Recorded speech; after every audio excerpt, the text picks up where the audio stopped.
Halo anak-anak kelas remaja, gimana kabarnya hari ini? Saya percaya adik-adik dalam penyertaan dan perlindungan Tuhan ya. Adik, sebelum kita memulai ibadah kita pada pagi hari ini, kita masuk dalam doa. Tuhan Yesus yang baik, terima kasih Tuhan, Kau sudah menyertai kami selama 1 minggu ini. Tuhan, sebentar kami akan mengikuti ibadah online sekolah minggu. Kiranya Engkau memberikan sukacita dan berikanlah kami dapat mendengarkan firman Tuhan dengan baik dan mampukan kami untuk melakukan firman-Mu dalam kehidupan kami setiap hari. Hanya di dalam nama Tuhan Yesus kami sudah berdoa. Amin. Adik-adik, hari ini Dosa Ida rolling di kelas para remaja ya.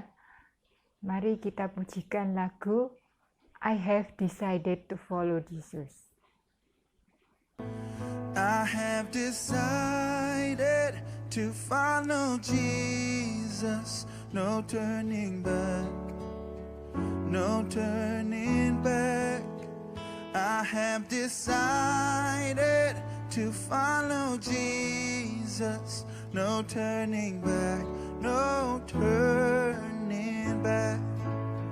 The cross before me, the world behind me. No turning back, no turning back.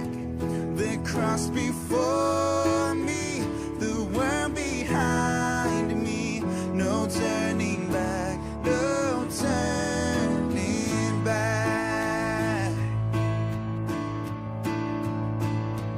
In Christ is enough for me. Christ is enough for me. Everything I need is in you. Everything I need.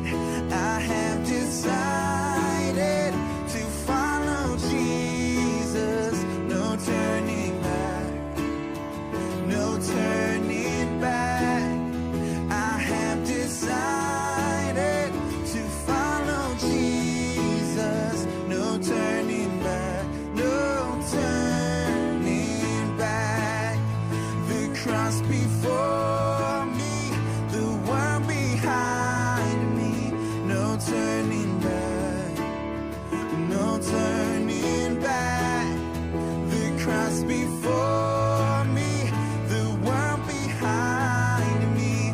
No turning back, no turning back. No turning back, no turning back.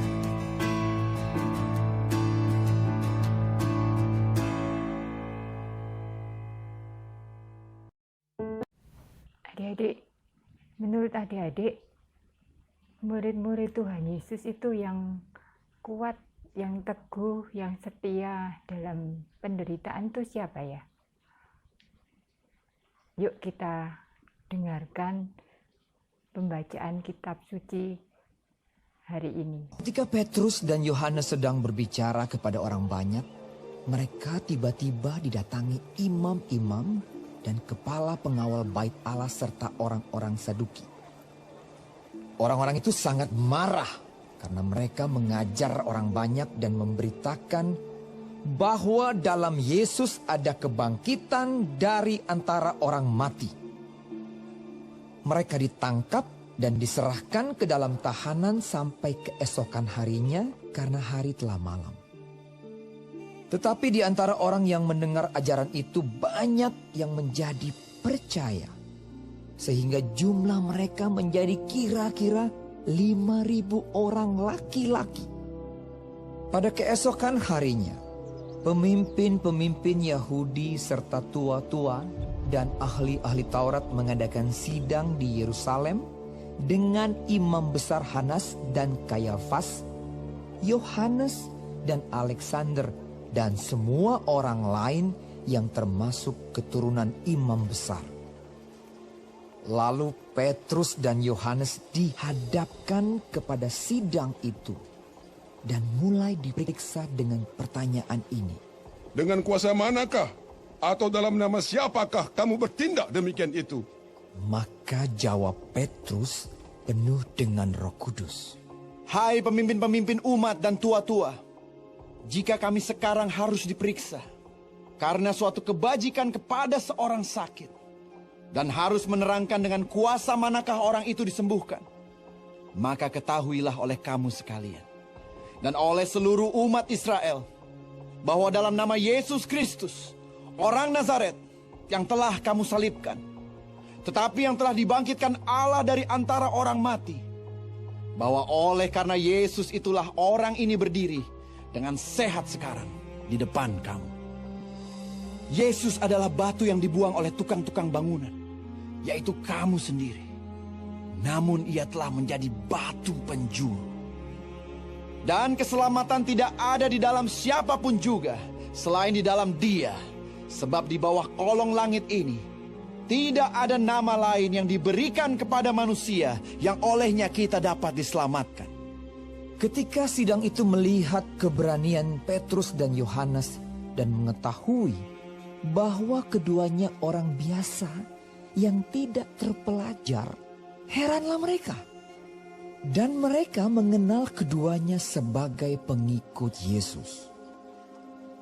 Tetapi karena mereka melihat orang yang disembuhkan itu berdiri di samping kedua rasul itu, mereka tidak dapat mengatakan apa-apa untuk membantahnya.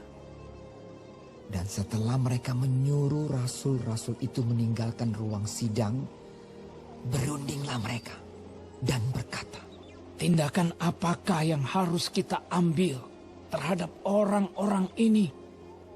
Sebab telah nyata kepada semua penduduk Yerusalem bahwa mereka telah mengadakan suatu mukjizat yang menyolok dan kita tidak dapat menyangkalnya. Tetapi supaya hal itu jangan makin luas tersiar di antara orang banyak, baiklah kita mengancam dan melarang mereka, supaya mereka jangan berbicara lagi dengan siapapun dalam nama itu. Dan setelah keduanya disuruh masuk, mereka diperintahkan supaya sama sekali jangan berbicara atau mengajar lagi dalam nama Yesus. Tetapi Petrus dan Yohanes menjawab mereka, Silakan kamu putuskan sendiri, manakah yang benar di hadapan Allah? Taat kepada kamu atau taat kepada Allah? Sebab tidak mungkin bagi kami untuk tidak berkata-kata tentang apa yang telah kami lihat dan yang telah kami dengar. mereka semakin keras mengancam rasul-rasul itu, tetapi akhirnya melepaskan mereka juga, sebab sidang tidak melihat jalan untuk menghukum mereka karena takut akan orang banyak yang memuliakan nama Allah berhubung dengan apa yang telah terjadi. Sebab orang yang disembuhkan oleh mujizat itu sudah lebih dari 40 tahun umurnya. Nah, adik-adik, dari pembacaan kita dalam Kisah Para Rasul 4 ayat 1 sampai 22 tadi, kita tahu bahwa latar belakang Petrus itu adalah seorang nelayan biasa ya. Dia bukan orang yang luar biasa, tetapi orang yang sederhana ya. Dia adalah seorang nelayan yang biasa mencari ikan di laut ya. Suatu ketika Tuhan Yesus mengajak dia untuk menjadi penjala manusia ya. Nah, selain itu Petrus itu setelah menjadi murid Tuhan Yesus, dia pernah menyangkal Tuhan Yesus selama 3 kali ya. Nah, selain itu dia juga luar biasa adik-adik ya, pernah menyembuhkan seorang yang lumpuh ya. Nah, adik-adik, dalam pembacaan kita tadi, Petrus itu adalah seorang yang luar biasa ya. Dia berani mengakui Tuhan Yesus di depan para ahli-ahli ya. Nah, di depan Kayafas ya, yang pernah menghakimi Tuhan Yesus ya. Nah, mereka ini punya keberanian yang luar biasa karena disertai oleh Roh Kudus. Siapa yang mengikuti Yesus dan mengaku namanya harus siap dan berani mengalami penderitaan atau penganiayaan. Meskipun tidak harus seperti Petrus dan murid-murid Tuhan Yesus yang lain, adik-adik ya. Nah,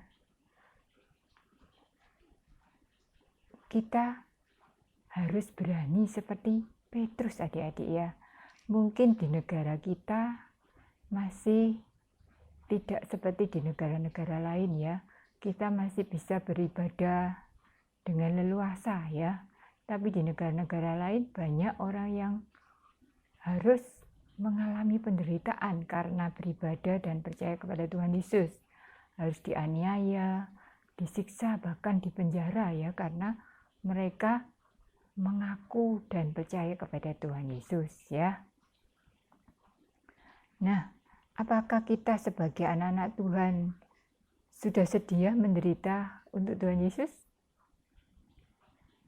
Wah, belum ya Yeloso ya. Mungkin kita tidak sanggup ya untuk menderita seperti Petrus dan teman-temannya ya. Nah, adik-adik, mintalah Roh Kudus untuk memberi kekuatan dan kesanggupan. Jika Roh Kudus melihat kesungguhan hati kita dan kesediaan kita dalam mengikut Tuhan Yesus, pasti Roh Kudus akan membantu kita ya adik-adik ya. Penderitaan apa yang sekarang kita alami karena mengikut Tuhan Yesus? Ada yang sudah menderita karena mengikut Tuhan Yesus? Mungkin ada ya, yang sekolah misalnya banyak yang non Kristennya ya. Mungkin kita dibully ya karena kita Kristen. Nah, adik-adik, kita harus berani dan tetap mengikuti Tuhan Yesus. Mintalah bantuan Roh Kudus untuk melewatinya. Karena Roh Kudus akan membantu kita melewati penderitaan yang kita alami karena kita percaya kepada Tuhan. Kalau kita secara manusia mungkin tidak sanggup ya. Siapapun mungkin tidak sanggup. Tetapi bila kita bersama Tuhan dan minta kesanggupan oleh Roh Kudus, maka kita akan sanggup melewatinya dan kita akan tetap percaya dan beribadah kepada Tuhan kita, Allah yang hidup. Nah, adik-adik, demikian ya firman Tuhan pada pagi hari ini. Kiranya firman ini boleh menjadi berkat bagi kita semua ya. Meskipun kita masih remaja, tetapi kita sudah siap melewati hal-hal yang mungkin tidak kita suka, tetapi karena pertolongan dan Roh Kudus kita bisa melewatinya. Mari kita berdoa ya. Tuhan memberikan firman kepada kami. Tolonglah kami ya Tuhan, supaya kami sanggup untuk melewati setiap hal karena Engkau beserta kami.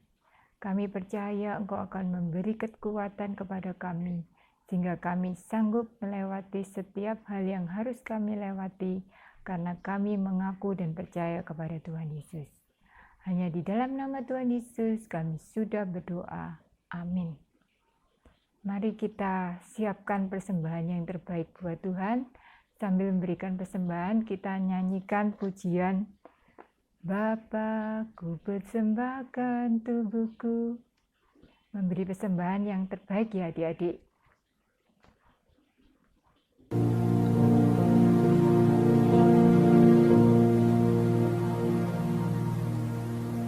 Bapa, ku persembahkan tubuhku sebagai persembahan yang hidup, kudus, dan yang berkenan padamu, sebagai ibadah yang sejati.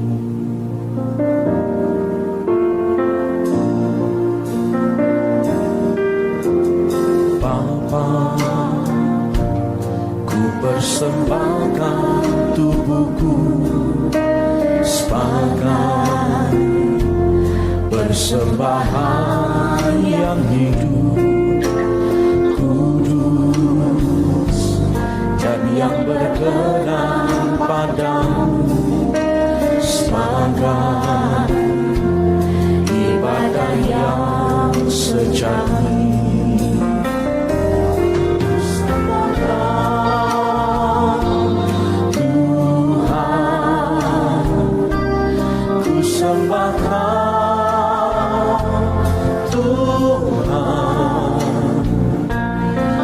Serahkan hidupku kepadamu untuk kemuliaan nama-Mu.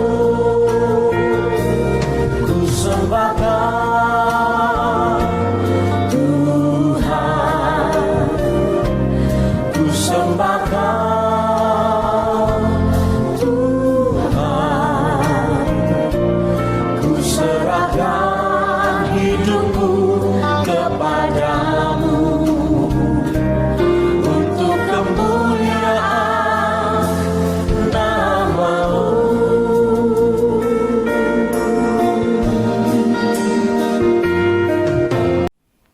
Nah, kita sudah memuji Tuhan, sudah mendengarkan firman Tuhan, sudah memberikan persembahan. Mari kita tutup kebaktian kita pada pagi hari ini dengan berdoa sekali lagi ya. Tuhan, terima kasih Engkau sudah memberi kesempatan kepada kami untuk memberikan persembahan. Tolonglah kami Tuhan supaya kami bisa memberikan yang terbaik. Meskipun kami masih kecil, berkatilah orang tua kami sehingga mereka selalu bisa hidup dan membiayai kami. Tuhan, sebentar kami akan mengakhiri ibadah online sekolah minggu. Engkau senantiasa menyertai kami dimanapun kami berada, dan sertailah sekolah kami, sertailah teman-teman kami, sertailah mereka supaya mereka tetap setia dan percaya kepada Tuhan Yesus. Hanya di dalam nama Tuhan kami sudah berdoa dan mengucap syukur. Amin. Selamat pagi adik-adik, selamat hari Minggu. Tuhan memberkati.